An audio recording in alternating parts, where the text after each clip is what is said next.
God is love. Love is kind. So is God always kind? We see many instances of this not being the case. We will speed run through some examples. Genocide, killing everyone including non-combatants. We now call this a war crime. The Canaanites, do not leave alive anything that breathes. Completely destroy them as the Lord your God has commanded you.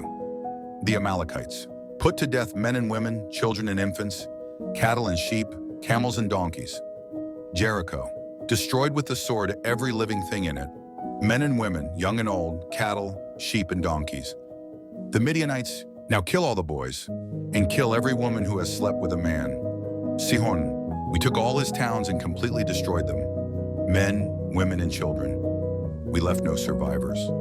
Oh, destroying every city, men, women and children. Interfering with humans' free will by tricks, manipulation, or straight out telling them to lie. God sends a lying spirit. I will go out and be a deceiving spirit in the mouths of all his prophets.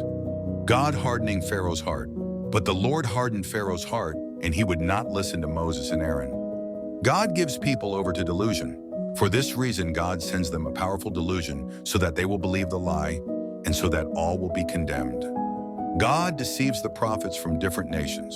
And if the prophet is enticed to utter a prophecy, I, the Lord, have enticed that prophet. God removes Balaam's free will. Even if Balak gave me all the silver and gold in his palace, I could not do anything of my own accord, good or bad. Punishing people for someone else's sins and decisions. Raped victims should marry rapist. If a man happens to meet a virgin who is not pledged to be married and rapes her, and they are discovered, he shall pay the girl's father 50 shekels of silver. He must marry the young woman, for he has violated her. The death of David's newborn. The Lord has taken away your sin. You are not going to die. But because by doing this you have shown utter contempt for the Lord, the son born to you will die. Achan stole, so death to him and his children. Then Joshua, together with all Israel, took Achan, son of Zerah, the silver, the robe, the gold bar, his sons and daughters, his cattle, donkeys and sheep, his tent and all that he had, to the valley of Achor. Then all Israel stoned him, and after they had stoned the rest, they burned them. Punishment of Saul's descendants for his sin. Let 7 of his male descendants be given to us to be killed, and their bodies exposed. The punishment of Israel for David's census. So the Lord sent a plague on Israel from that morning until the end of the time designated, and 70,000 of the people from Dan to Beersheba died. The generational curse. Punishing the children for the sin of the parents to the 3rd and 4th generation. Adam and Eve, cursing every single human to die, to pain, suffering, starvation, because Adam and Eve ate a fruit against God's will. Not even faithful servants are saved of God's kindness.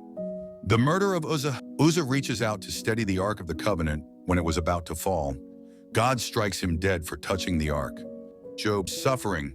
God allows Satan to afflict Job with terrible suffering, losing his family, wealth, and health as a test of his faithfulness. And you can find many more examples of the atrocities allowed, encouraged, manipulated, and forced upon by the loving and kind God in the Bible. Some that we didn't touch is slavery, extreme corporal punishment, mauling kids with bears, cannibalism, and pregnant women being split open due to his punishments. Even though some people will state that some of these stories should be looked at with the morality of the people in those eras. Remember that the God in the Bible is omnipotent, omniscient, and omnipresent, and he never changes. Therefore, if we are to look at these stories as facts, they should hold up to our modern-day morality